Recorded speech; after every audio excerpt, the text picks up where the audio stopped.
السلام علیکم ویور، امید کرتا ہوں کہ آپ سب ٹھیک ہوں گے، اور آج کی میری کہانی ہے مختصر سی ملاقات۔ پاپا کی منگنی کو 7 بار بیٹھ چکے تھے، لیکن خرم وطن لوٹنے کا نام نہ لیتا تھا۔ وہ اعلیٰ تعلیم حاصل کرنے UK گیا اور پھر لوٹ کر نہ آیا۔ خالہ ابھی تک منگنی کے رشتے کو برقرار رکھے ہوئے تھی، حالانکہ امی جان نے پہلے دبے دبے اور پھر واضح الفاظ میں کہنا شروع کر دیا تھا کہ شمیم سچ بات بتا دو، صاف انکار مغالطے میں رکھنے سے اچھا ہوتا ہے۔ اگر تمہارا لڑکا میری بیٹی سے شادی نہیں کرنا چاہ رہا تو منگنی کو ختم کر لیتے ہیں، میں کسی اور جگہ رشتہ کر لوں گی۔ ایسے انتظار میں تو عمر ہی بیت جائے گی۔ خالہ نہ جانے کس خیال میں جی رہی تھی۔ بیلا آپا کو ان کی پیدائش کے وقت گود میں لیا تو امی سے کہا تھا کہ شمیم یہ میری بہو بنے گی۔ پھر جب بیلا آپا 15 برس کی تھی، خرم بھائی سے ان کی منگنی دھوم دھام سے کر دی۔ اس وقت تو بھائی خرم بھی بہت خوش تھے۔ ان کو بیلا آپا پسند تھی، اور زیادہ یہ کہ ماں کی خوشی عزیز تھی۔ خاندان میں سب ہی کا خیال تھا کہ جو ہی خرم بھائی تعلیم مکمل کر لیں گے دونوں کی شادی ہو جائے گی۔ خرم بھائی نے تعلیم مکمل کر لی اور انجینئرنگ پاس کر کے وہ کمانے سعودی عربیہ چلے گئے۔ وہاں انہیں ایک اچھی کمپنی میں دوست کی وسطات سے نوکری ملی، تاہم ان کا شوق اور زیادہ تعلیم حاصل کرنے کا تھا۔ خرم بھیا گئے تو کمانے کو سعودی عربیہ تھے، لیکن وہاں سے انہیں UK جانے کا چانس مل گیا، اور پھر وہ ایسے گئے کہ وہیں کے ہو رہے ہیں۔ اب آتے بھی تو ہمارے گھر نہ آتے، بغیر ملے چلے جاتے تھے، اور یہی اجنبی کی بات تھی کہ وہ منگیتر جو ان کی جدائی کا دکھ جھیل جھیل کر آدھی رہ گئی تھی، لمحہ لمحہ خرم کو یاد کر کے گھلتی جا رہی تھی۔ خرم کو اسی سے ملنے کی آرزو نہ رہی تھی۔ 5 برس اور بیت گئے۔ بیلا آپا منگیتر کا انتظار کرتے کرتے تھک گئیں۔ تھک کیا گئیں، مایوس ہو گئیں۔ تب ہی اماں جان خالہ شمیم کو بتائے بغیر بیٹی کے لیے دوسرے رشتے کی تلاش کرنے لگیں۔ ان دنوں میں نے FA پاس کیا تھا کہ ایک دن بیلا آپا کی طبیعت خراب ہو گئی۔ وہ کافی دنوں سے دبی دبی اور چپ سی رہتی تھی۔ اس روز انہیں پتہ نہیں کیا ہوا، وہ بے ہوش ہو کر گر گئیں۔ نزدیکی کلینک سے امی ڈاکٹر صاحب کو بلا لائیں۔ انہوں نے کہا کہ لگتا ہے آپ کی بیٹی کو مرگی کا دورہ پڑا ہے، جب ہوش آ جائے تو کلینک لائیے گا، فی الحال میں دوائیاں لکھ دیتا ہوں، افاقہ ہو جائے گا۔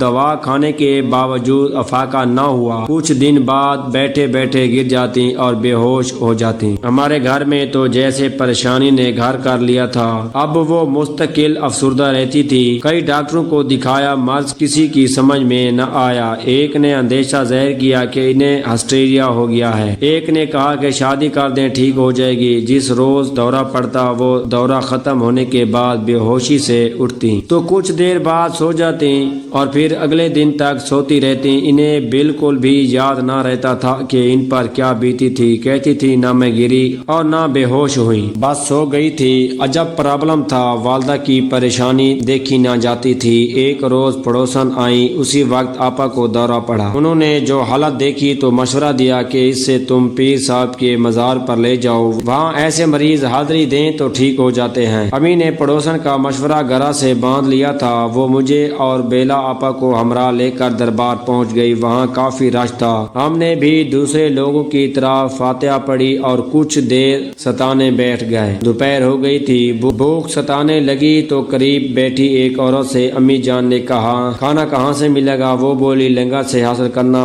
تو مشکل ہوگا، قطار میں لگنا پڑے گا۔ ہاں دربار کے باہر نزدیک ہی تباکی بیٹھا ہے، اس کا سالن اچھا ہوتا ہے، دال بھی ملتی ہے، کہو تو بیٹے کو بھیج کر منگوا دیتی ہوں۔ یہ عورت ختیجہ خاتون اپنے بیٹے احسان کے ساتھ زیارت کو آئی تھی۔ دونوں خواتین میں کچھ دیر تک باتیں ہوتی رہیں، یہاں تک کہ ختیجہ بی بی کا بیٹا محمد احسان سالن روٹی لے کر آ گیا۔ سالن واقعی مزیدار تھا۔ ہماری بھوک بھی تیز ہو چکی تھی۔ کھانا کھایا اور پانی بھی احسان سے منگوا کر پیا اور پھر چلنے کو تیار ہو گئے۔ تبھی ختیجہ بھی ساتھ ہو لی کہ اکٹھے چلتے ہیں، راستہ تو ایک ہے میرا بیٹا، ہمراہ تم کو کوئی تکلیف نہ ہوگی۔ ہم ایک بس میں سوار ہو گئے۔ جب سٹاپ پر بس رکی تو اچانک بیلا آپا نے گلے سے عجیب سی آواز نکالی۔ ہم سمجھ گئے کہ ان کی طبیعت خراب ہو رہی ہے، دورہ پڑنے لگا ہے۔ گھبرا کر ختیجہ کے ساتھ ہی اتر گئے۔ ختیجہ نے امی کو مشورہ دیا کہ بہن یہاں اتر جاؤ، ایسا نہ ہو کہ آگے جا کر چلتی بس میں تمہاری بچی کو دورہ پڑ جائے تو تمہیں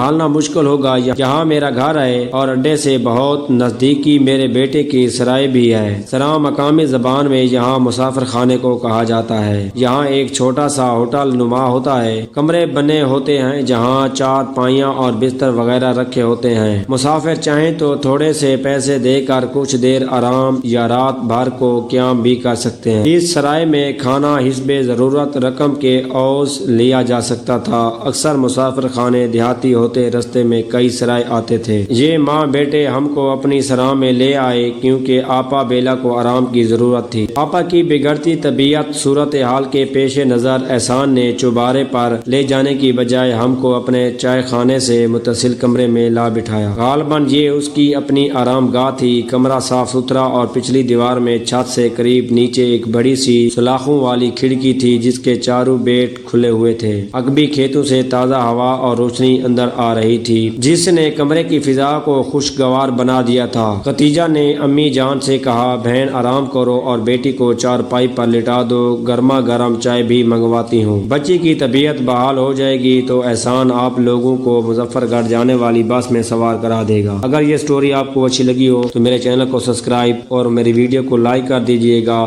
شکریہ۔